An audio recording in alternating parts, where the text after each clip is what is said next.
The Real Show is brought to you by UCS Facility Management Limited, Omni Basic Bank, and Dewdrop Hand Sanitizer.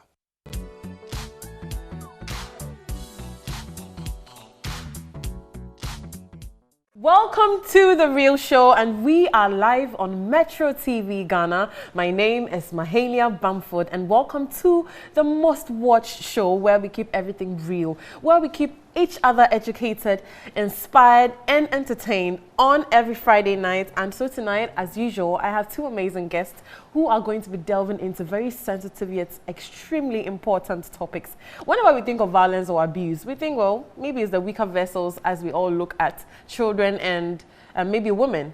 But men also get abused. Now, is abuse just physically being abused or violence? Or it can happen in other forms? Well, stick with me as we get into this topic and dissect it for understanding so that you and I can keep safe. Stick with me, I'll be right back.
Welcome back to The Real Show. If you just joined us, you are right on time as I'm about to introduce to you these two elegant women of substance who are just right for the topic tonight, which is gender-based violence. Let's have a look at this introductory video.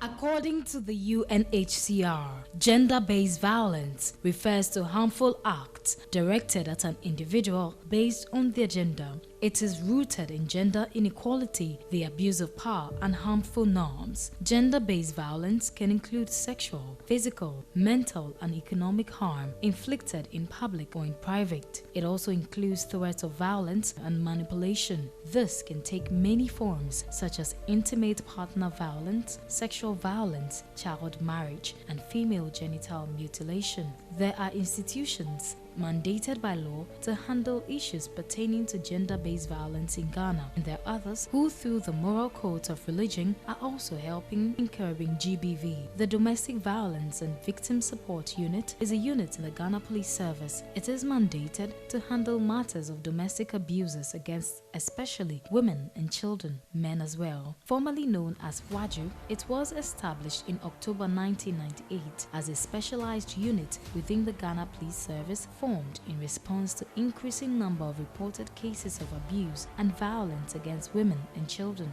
D.O.V.S.U is to prevent, apprehend, and prosecute culprits of domestic violence and child abuse. They also offer support to victims of abuse. Another organization that has taken up this responsibility of helping curb gender-based violence is the ARC Foundation. The ARC Foundation offers to vulnerable, distressed, and abused persons, in particular women and children, compassionate care and empowering spaces to live without fear of violence or oppression from others, and to find strength, dignity, and hope for life. The foundation hopes to see in the future a society in which the vulnerable, distressed, or abused are not forsaken, nor their dignity trampled upon.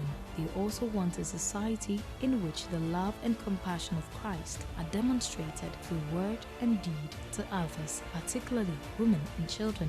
Tonight on The Real Show, we have two amazing women from these institutions who are going to help us discuss the conquer. Chief Superintendent Owusuaa Kyeremeh is the director of D.O.V.V.S.U, a Chevening scholar, LLM Human Rights Law from the University of London, a master's degree holder in international affairs from the University of Ghana, and as an expert on issues of sexual and gender-based violence as well as domestic violence, Chief Superintendent Kyeremeh has supervised and investigated many cases of gender-based violence, resulting in the prosecution of many offenders. Annabelle Pwalia is a women and child rights advocate. She is the Crisis Center Manager at the ARC Foundation Ghana, where she manages all cases of gender-based violence reported to the organization and the ARC's shelter for abused women and children. She has worked on projects in the area of women and children's rights, sexual and reproductive health rights, domestic violence in the Upper East, Eastern and the Greater Accra regions. She has also facilitated trainings on GBV for various service providers in the Greater Accra region. Welcome this phenomenal woman to The Real Show studios. Again, Chief Superintendent Owusuaa Kyeremeh, and we have Annabelle Pwalia as well from ARC Foundation, the director of D.O.V.V.S.U. Yes. I must say I'm honored to have these great women in my midst tonight. Thanks for gracing us. Thank you. It's an honor to be here as well. Thank you. But what would you say gender-based violence is? Well, I think the video said it all. Basically and simply put, when you talk about gender-based violence, it's more of violence that an individual suffers as a result of the role that society has assigned to that particular sex. So for instance, let me give you an example. If you're a woman is suspected to be soft, calm, you know. So if you're a woman and you behave in a certain way, you can suffer violence as a result. Okay, so for instance, you're also a man. It is expected that it's a man that gives housekeeping money, as we call it in our ordinary parlance, chop money.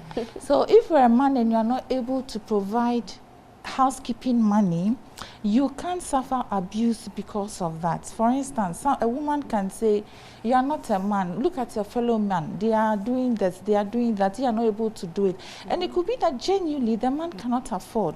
So you cannot suffer verbal abuse, physical abuse as a result of your role. So society has carved out rules for us to play, to fit in.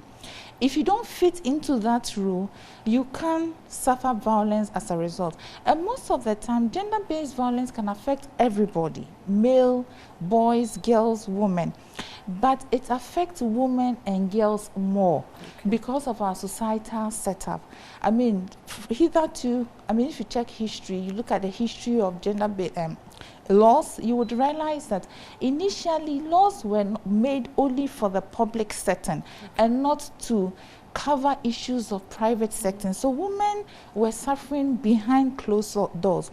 Men were the ones who were going out to provide for women. Women were seen as people who are weak and they needed protection. And as a result, they were seen as these are people who can't go out to do what they have to do. They must be taken care of. And in so doing, most of their rights were abused at home because they didn't have the voice to do that. So simply put, suffering violence as a result of what the society expects you to behave. Exactly. And it's normally based on power imbalance, and it's also based on culture.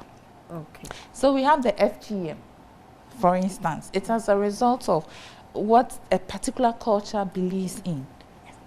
Okay, Madam Annabelle, what would you say about gender-based violence? So Madam Owusuaa has said a lot about it, but I agree with what she said. These are acts of violence that are perpetrated against an individual because of your gender. So because you're a girl, because you're a woman, or because you're a boy, or because you're a girl.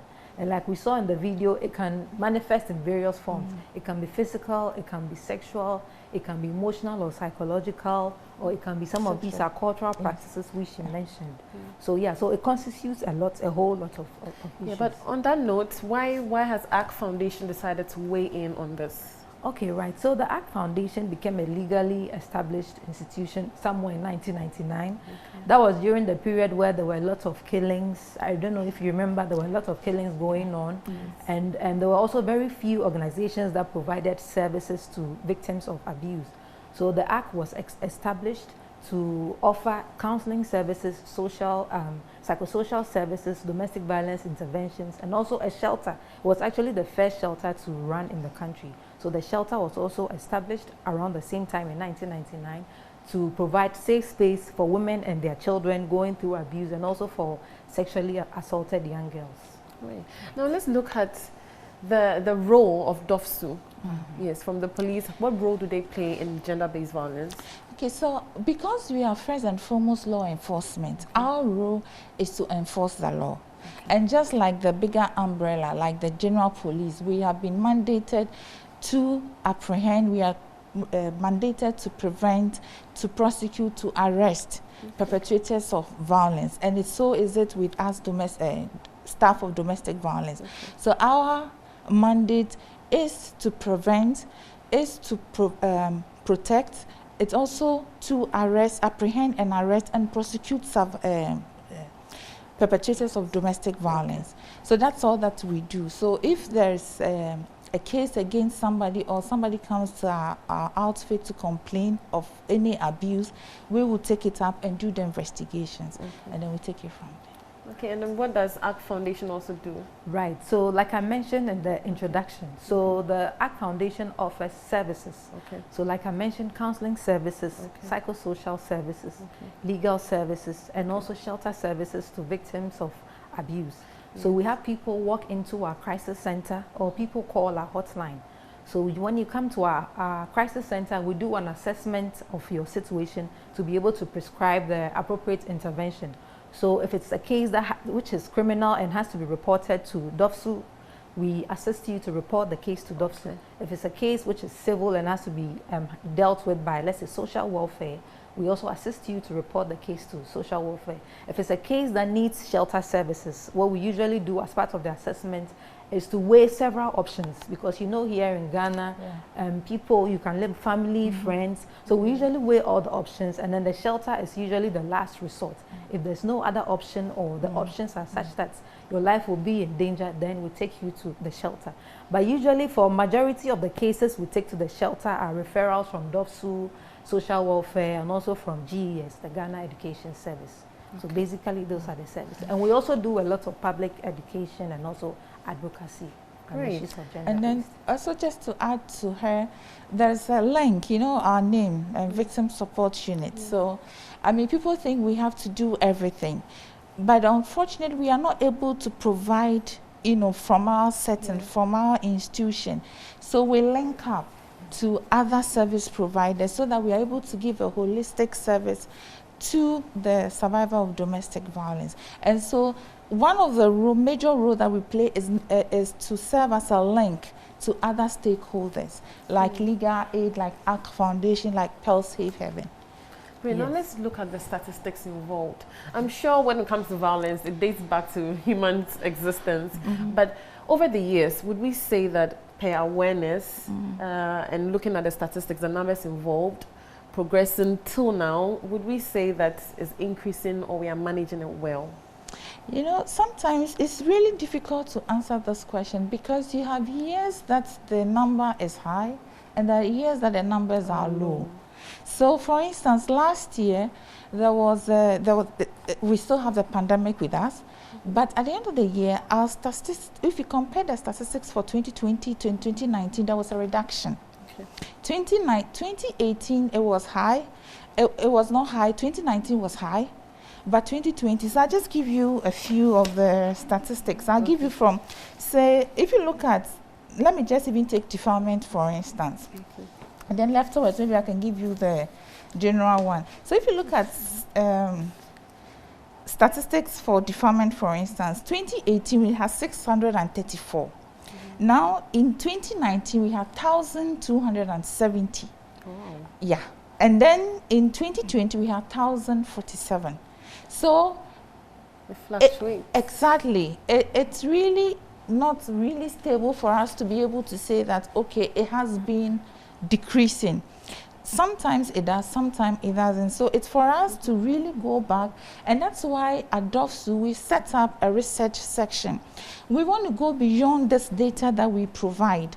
We want to ask us the question, why is it that, say, this year there's a reduction, or why do we continue to have such crimes or abuses in certain areas, in Accra or in Tema or in Kumasi? We want to go beyond that. So we then interrogate our data, and then with help from other experts, we'll be able to provide the general public why we have the statistics. And once we get to have that information, why we have the statistics that we have, then it would aid us to put in intervention with other stakeholders to see how we can get the number down. Exactly. Now, let's look at the fact that when it comes to abuse, a lot of people are very sensitive with coming out with it. So would we say that even probably the numbers fluctuate and we are not able to tell whether there's a significant increase or decrease because of the number of reported cases vis-a-vis the unreported ones? Now, with your experience, would you say generally people understand that they are being violated, or this is an abuse and they have to report it? Well, some do. Some are abused and they know it's an abuse, but they don't report. Some also don't. So it's a two-way thing. Now, those who do know, normally on the average, domestic violence, that was gender-based violence. Domestic violence is an example of a gender-based violence. As she's already stated a lot of them. Domestic violence as a block is a form of gender-based violence. And normally on the average, it is always within somebody close to you, somebody that you know.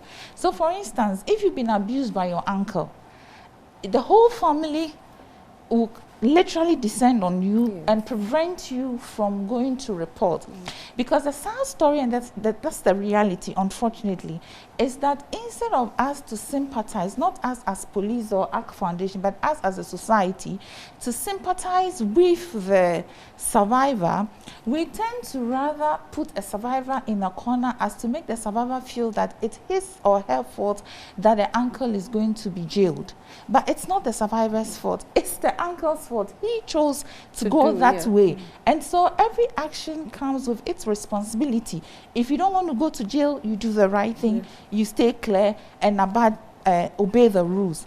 And so that is why we have people who do know that this is an offense, but pressure. In fact, there are people who even report, they have the courage to report to the police, and within 24 hours or few days down the line, they come back to you and say, please, I want to withdraw the case. How do you handle cases like that? Okay, so the law allows for settlement in certain situations. So if, according to the law, if the offense is a misdemeanor, misdemeanor, simply put, in layman's language, is like something that is not serious. The law says that you can go to ADR, go there and, you know, discuss issues and resolve it. Or the police, we have power, we have that discretionary power to close such cases, but it will be dependent on what the complainant tells us. So sometimes it's a misdemeanor case, the complainant comes. When they come to us, as Madam said, we do need assessment. And if we realize that, okay, these people, it's a misdemeanor, they need counseling. It's just miscommunication that is causing all this problem. So if we are able to get a clinical psychologist or a counselor to come in, to talk to them, to take them through what they need to know, they'll be able to coexist peacefully.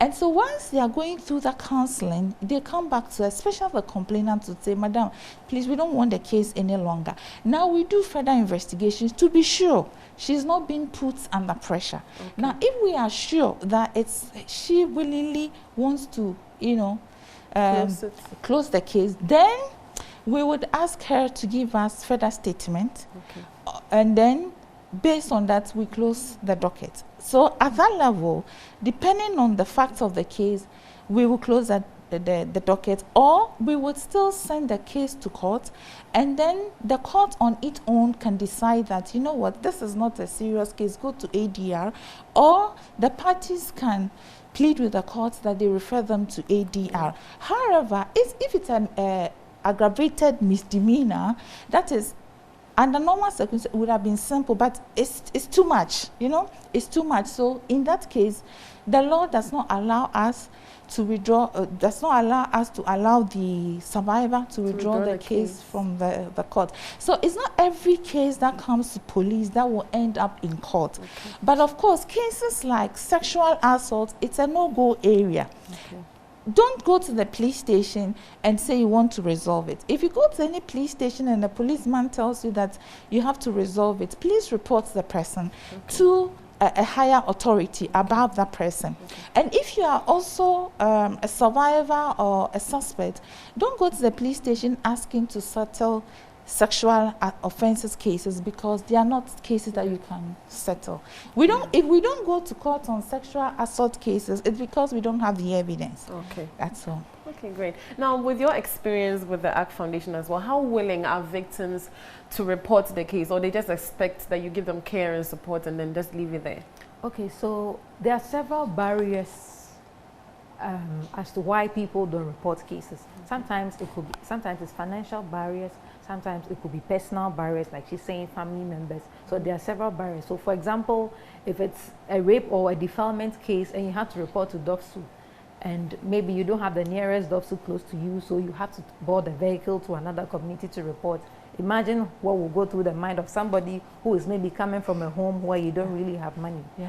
And like she mentioned, if it's like a defilement case which involves, let's say, a very close family member, definitely the family would try to prevent you from reporting the case, because now it will be like you're washing your dirty linen outside, in public. Disgracing the family. Yes, exactly. So usually when people come to us without reporting first to the police, we try and explain the situation to them, that hey, this is a criminal case which has to be reported to the police.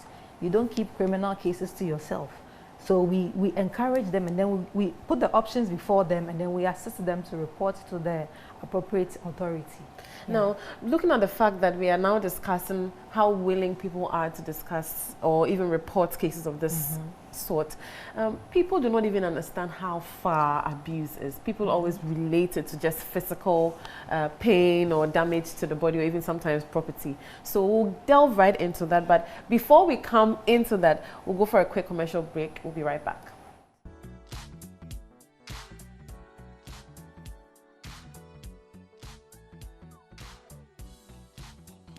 Welcome back to The Real Show. If you just joined us, we are about to get into details what it really means to be violated or abused, not limiting it to just the physical abuse that we all know. So we spoke of physical, we spoke of emotional, we spoke of psychological, you mentioned even verbal, conduct, even cultural norms, negative cultural norms and all that. So let's delve right into that. Okay, so when we talk about physical abuse, you know, before the Domestic Violence Act came into force, we were using the Criminal Offences Act that talked about assault. Yes.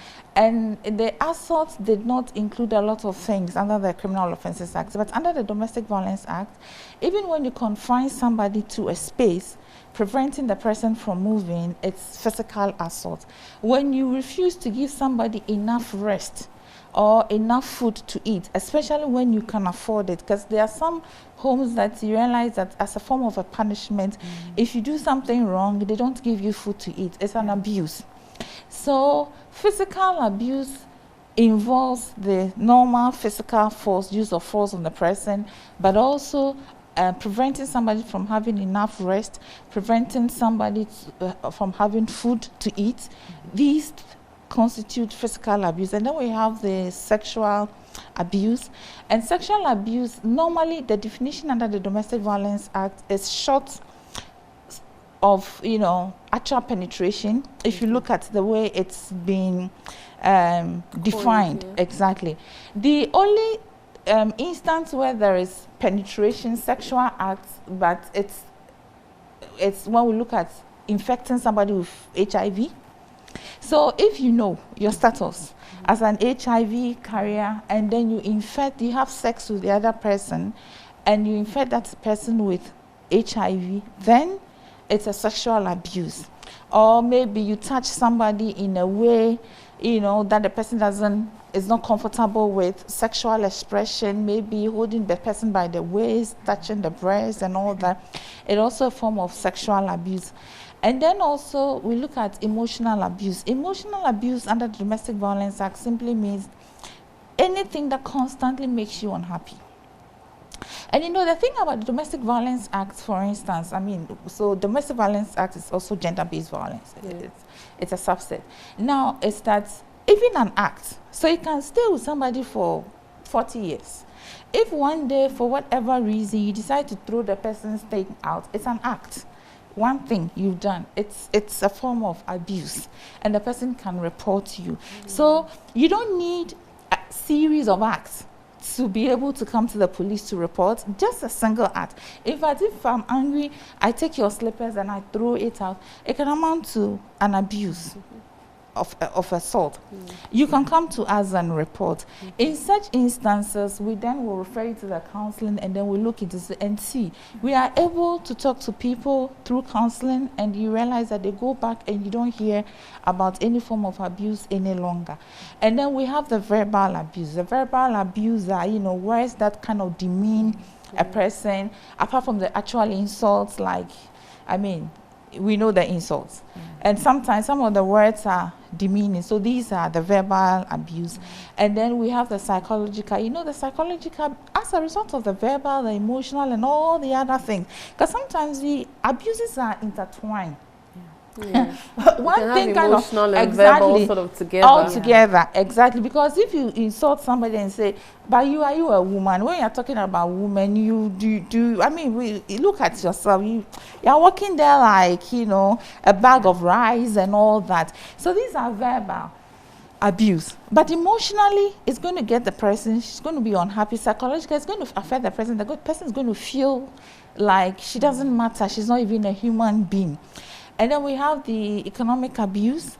The economic abuse has to do with preventing somebody from having access to money or something that the person is entitled to by law. So in this space, we are not talking about ownership. It doesn't matter who owns what. Once in good times, you were using that particular thing together, and then because today now you are angry with the person, you decide that I'm not going to allow you to use, say, a radio system, a stereo system. I'm not going to allow you to play it, because I am upset with you. So these are the things that, and then also providing for your child or providing for housekeeping. If you don't have the money, it's a different ball game. But if you do have the money and you are refusing because the person has accepted, has, you know, annoyed you, that also amounts to economic abuse. And also there are times that people set up women or whoever in business, and then because they're angry with them, they go and collect the items and say, I'm not going to allow you to sell again because I am upset with you and all that. That could also amount to abuse. All right. Yeah, so the issue about the fact that physical abuse is more common, that is because you see with the naked eyes. But with the emotional or psychological, because it's inward, it's very difficult for people to know that somebody is going through that kind of thing unless you have the eye, because there are usually some signs that will make you know that this person is going through emotional or psychological abuse. But there's also the cyberspace abuse in recent times, where there's a use of social media where people get abused. People try to put naked videos and audios of people out there, and something that is going on. It's also a form of abuse. Then there's also the negative cultural practices like FGM, the widowhood rights. Then also the issue of witchcraft accusations, where you have people accusing especially older women, which usually goes on somewhere in the north, accusing them of being witches. Yeah. Then there's also the social abuse, where you are prevented from going out. So like you confine somebody in the house, you prevent the person from maybe going out to church or any other social activity. Yeah, so there are different types. Well, now looking at the types that we just delved into, it means it's quite broad. Now, you mentioned that you would need evidence to prove that you've been abused. So in cases where your abuse or violence didn't happen physically, how do you then put together some sort of evidence so that you can seek help? Okay, so I thought you were going to say something. Okay, so like we said, for the physical abuse, because it's physical, that there are always signs. So you see marks on the person's body, bruises and all that. And also for the sexual, you would have to be examined by a doctor to be able to see if there's a bruise or something like that in the vagina. But usually for the issue of emotional or psychological, you have to be examined by a psychologist. So you can be examined by a psychologist, and then based on the reports that the psychologist gives you, you can use that as evidence. So in this case, do we have, does the government system or D.O.V.V.S.U have somebody that can do the assessments? Because most of the times, people that run to institutions like ACT Foundation or D.O.V.V.S.U are people that are helpless. So in this scenario, if you don't have money, you don't have anything, and you get here, then an officer says, look, by law, you're supposed to provide evidence. The person's just doing his or her job. Now, how do you, the helpless person, find the evidence on your own if you don't have access to any psychologists and all that? Do you help with all? You mentioned that you link them to bodies of the sort. Yes, so what we usually do is when we go out for our sensitization programs, we try as much as possible to educate people on preserving evidence, because it's really important. If you don't have evidence, your case will not go anywhere. So if it's a physical abuse, make sure you take a clear picture of the bruise with your face showing to indicate that you are the person going through this.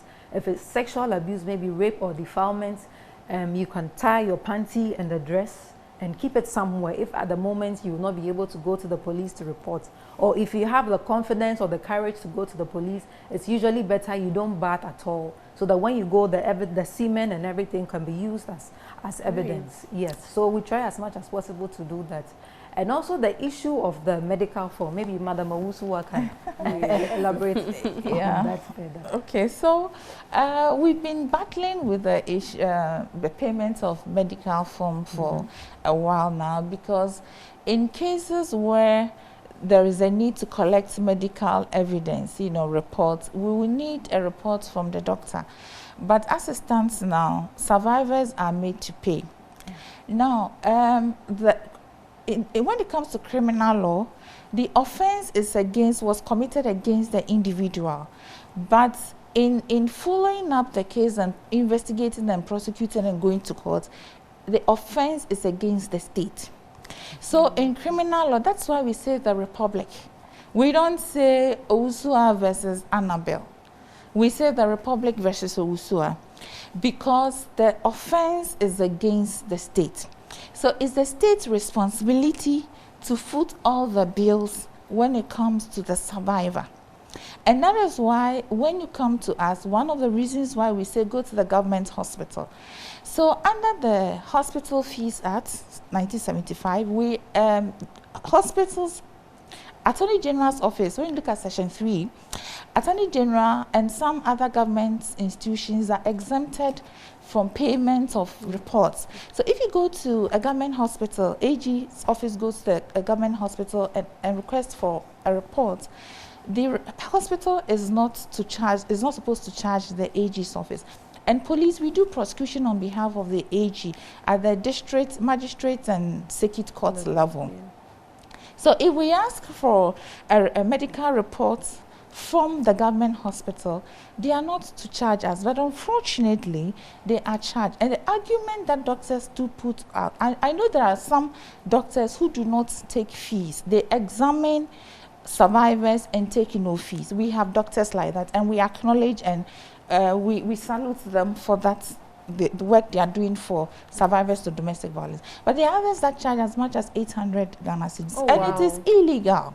I mean, let's not mix I mean, words. the standard I have heard of, or I have personally paid, is 400. 400, okay, you are lucky. we have as high as 400 Ghana cedis. Some charge 100, 200 Ghana cedis. In fact, there are survivors that even don't have 1 cedi. There are survivors we feed at D.O.V.S.U. We personally will go out because we don't have money to feed survivors. Sometimes they come to you and you can tell that they are hungry. Women, children, we feed them. You know, so going to the hospital, if they cannot even buy a bowl of kinky to eat, how are they supposed to pay for medical bill? So, with our missing words, the fees that the doctors have been taking are illegal. They are illegal fees. The argument that they put out that they go to court and that it's hours that they spend there, and the hours they spend there are working hours, and they are paid at the end of the month. The state pays their salary. And so, and you go to court during the working hours, 1. And then 2, the court has provisions for people who give evidence, witnesses. So if you're a doctor, we keep saying this time with our number, that if you're a doctor and you are subpoenaed to go to the court, you go to the court. After every court session, you go to the registrar. And then the registrar will endorse the back of the the form, and then you take it away. If you come to court another date, and on that date there was no sitting because of some other reason, you have still come because you were supposed to be there and you were there. You still go to the registrar, and the registrar will endorse the back. At the end of the period for you to, at the end of the day, when you're done with your evidence to the court, then you will hand over the form to the registrar, and then they will process your payment and issue a check. So the government actually has a system. Yes, where we have a system. The argument I've heard some of the doctors say is that, in fact, some of the doctors are not aware. Recently, I encountered one doctor who said she didn't know that was even illegal.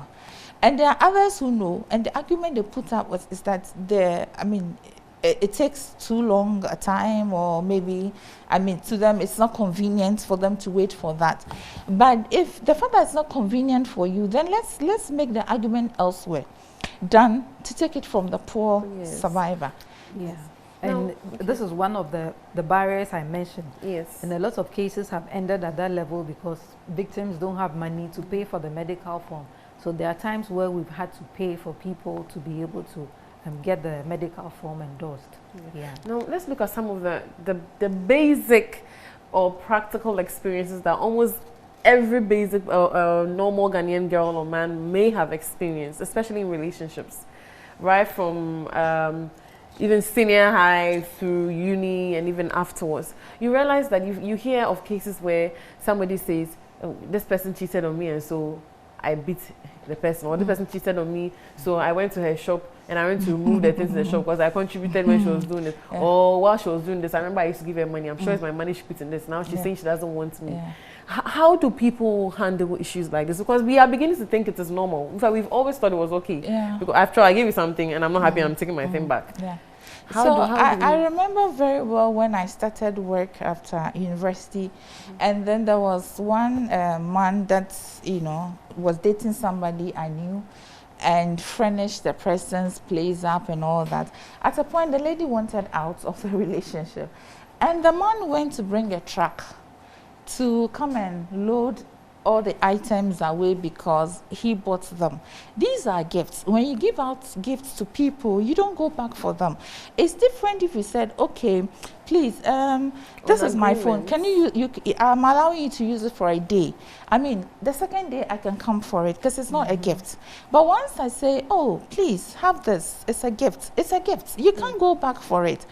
And so fortunately, the police had information and the police went there and prevented the person from moving the truck. Because the lady informed us and then we went there. And so when the man saw the police, he ran away and left the truck, you know. So these things happen and people don't know. Because in the past, you know, we didn't have laws that regulated such things. I mean, can you imagine when you were younger, if you did something and your parents maybe beat you up or shouted at you, can you imagine going to the police station at the time to say, my father had beaten me? Sometimes even the police officers will be like, go back home, we do not respect. Exactly. Because at the time, the law did not cover the home specifically. Even though there was assault, but it didn't extend to the home. But now, fortunately for us, we have laws that goes beyond the public space. It goes into our bedrooms. So whatever happens behind our doors, the law is there to regulate. On that note, let's look at women in abusive relationships, okay? There are, I mean, we've experienced them. I'm sure one way or the other, you definitely have heard of somebody who is experiencing this but would not leave. What about the ones that do not understand that being beaten up as a woman for any reason is not okay, and so they want to stay in the abuse? They understand. You they see? do? Yes. You see what the conversation... Don't you think there's a psychological issue? No, it's not. You see, we always tell people, why don't you leave? The question they are in their head, they are saying, maybe they feel shy, they can't say it, that leave to where? Okay. Leave to where? You know? She's aware that beating is abuse. She knows what she's going through. She's not happy. But then, one, she might be dependent on the man or whoever is providing, you know, the money, the abuser. And she's also thinking about her children that, hey, I am even in the house. Look at the way my partner is even handling our children. What if I leave and another woman comes in? A stepmother, and I'm not saying all stepmothers are bad, no. But in the person's mind, I don't know who is coming, and it's a legitimate question. I don't know, maybe the person will not love my children. So let me stay. I know, yesterday I had a conversation with somebody who said she stayed in an abusive relationship for 8 years. Wow. Yes, and I asked her why, and then she said, because of the children. I wanted the children to grow up. When they are independent, then I will leave. So some don't know, some know, but the question is, when we tell them, when we as I mean society say, why are you here? Why don't you leave? The question they ask in their head is, leave to where? So that is where we need social support system, not an ad hoc type of social support system, but a well-defined and well-laid out, structured social support system, that people do not fall through the net, that we are able to support survivors. Because if I know that I'm being abused and I know that, you know, there's shelter, I can just walk in, and from there I can maybe get some money from the states or from, you know, an institution to help me be able to get back on my feet. Why not? I'm able to secure education for my children. My children will have the monthly whatever. That will be okay. However, apart from leave to where, there's also the social pressure. I want to be known as Mrs. So I am dying, but you know, the Mrs., when we meet, oh Mrs., oh Mrs. So the Mrs. is letting people stay. More important than their health. There are people who are going through hell, but they don't want the inner church. There are some church, they will say, oh, as for this church, we don't divorce. And so people are dying. They don't endorse divorce. People are dying, but they still stay in it. So it's about societal, you know, societal norms. Exactly. And also because of the children, like you mentioned, and also the stigma. There's also a lot of stigma attached to people raising children single-handedly. So people would rather want to stay in the abusive marriage than to leave, and also bringing shame to your family. Some people think, oh, in my family there's no one who is divorced, so I would rather stay in the abusive relationship. So like she said, these are some of the reasons why a lot of women stay. And sometimes people, there are options, but because you find yourself in that situation, it's very difficult for you to weigh out your options. So that's why it's important for you to be able to reach out to somebody who can help you, who can point out these options to you so that you can decide and then choose any of the options. Yeah, so there are always options, but you need somebody to be able to point it out to you. Now, you being at ACT Foundation, you get a lot of experience with the informal sector. And let's look at how you deal with family nuance when there's a case reported to you. Because most of the time it's involving somebody who is close, like you said early on. And so when that happens, how do you deal with the whole family nuance? Like family members saying, hey, this is our family member, this issue is a family issue, we don't want to bring it out. How do you deal with that? Right, so like Madame mentioned, if it's a criminal offense, we definitely have to report to the police. And there are several instances where family members come, sometimes even chiefs of their communities, to the police station to tell the police, or release this case, we'll handle it at the family level. Yeah, so we, as much as possible, we make them understand that if it's a criminal issue, it cannot be handled at home. It has to go to the police for them to investigate, or it has to go to the appropriate agency for them to handle. So you need to educate them and make them understand that this is not something you can settle at home. That's why it's important for you to sensitize people when you go out for your community sensitization programs, even with traditional authority, because there are instances where you hear that chiefs try to settle rape or defilement cases, which is very wrong. So as much as possible, you have to let them understand that if it's something that is criminal, you cannot handle it by anybody at all, cannot handle it. It has to be reported to the police for them to deal with the person. Now let's look at how we verify the cases. In as much as domestic violence or any type of violence or abuse on either level with any type of gender. Now they want to bring third genders and all that. But how do you verify them? Because now people are using the whole, okay, I know I'm a woman. The moment there's an issue, even when they know they are at fault, they want to, you know, get some emotional, they want to poke emotions and make you feel like, oh, I'm a woman, I'm in a lesser vessel or less strong vessel. Maybe even the situation made, in a way, just pushing your mind to look at the fact that they're a woman, to find a way to favor them and make sure that you link everything to abuse because they are the lesser vessel, in quotes. So in that scenario, how do you investigate to make sure that when somebody says they've been abused, that they have actually been abused and that not the accused person is actually the victim here? Okay, so okay, right. So we need to understand that even for somebody to open up to report a case in itself, you should be able to believe the person's story, because it's very difficult for people to come out to report such cases because they are seen as very private issues. So for somebody to walk to you or for somebody to call you and tell you, hey, this is what I'm going through, you should be able to listen, at least listen to the person, believe the person at that moment, and then you can now try to investigate. So the police are mandated to investigate such cases. That is why you need evidence.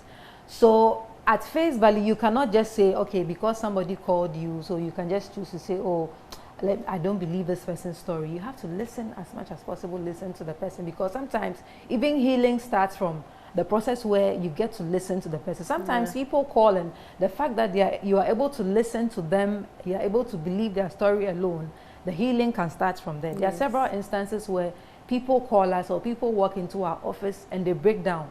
They cry for several minutes and you give them the chance to do it, because it's also part of the healing process. So you need to understand that it's very difficult for people to come out to report such cases. So if they are able to do that, believe their story, and then you try and investigate to be able to find out, to verify if it's really true or not. Okay, so you know, for us police, yes, if you come and cry before us, we will empathize, but your tears are not going to move us.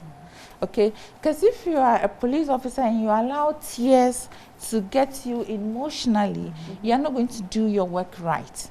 So, for instance, I've had instances where, in fact, people come and cry. At the end of the day, it was not true. They were not being abused.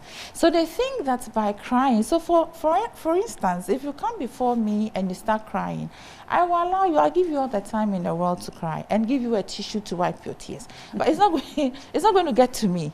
It's not going to change what I'm supposed to do. Because if you are a security personnel and you allow tears to get to you easily, you're going to end up jailing an innocent person. We investigated a case somewhere, some few years back, and the person came wet and, you know, all over the place. But sorry, we are a little behind time, so we can move but forward. at the end of the day, when we investigate, we realized that the woman was not being treated. So we have things that we look out for and evidence that we gather. Can you give us a contact that people can call if they are being abused anywhere at all and they're watching us? If you know anybody, at least a number you can pass on to that they can directly reach D.O.V.V.S.U as well as ACT Foundation. So you give us a contact. Okay, so for now, we used to have a number. We phased it out because we have a toll-free number. Okay. We are not putting it out yet now, so we allow ACT Foundation to put out theirs, because when you get to ACT Foundation, you definitely, they have our contact, individual contact, they can get to us. When we launched our one-stop center, I didn't get the opportunity to talk about our one-stop center, but it's a one-stop center concept where we have a building at the national headquarters where a survivor has everything that the person needs in that. That's the facility you recently opened, right? We haven't opened that facility. We are yet to commission it. We have the court in it. We have the police. We have social welfare. We have clinical psychologists. So we all have the units involved in solving abuse every cases. stakeholder is in there. But I think if anybody wants to reach D.O.V.V.S.U, they can also reach D.O.V.V.S.U through the police. Yes. Definitely. Exactly. Now, how do we reach ACT Foundation? Right. So you can also walk into our head office, which is located at Hacho off the Atomic Energy Road, opposite Step Publishers. You can also call our hotline on 0243 777 773. The sevens are 5. Or our Vodafone number, which is 050 107 1056. So let me mention the numbers again. Thank you. So you can call 0243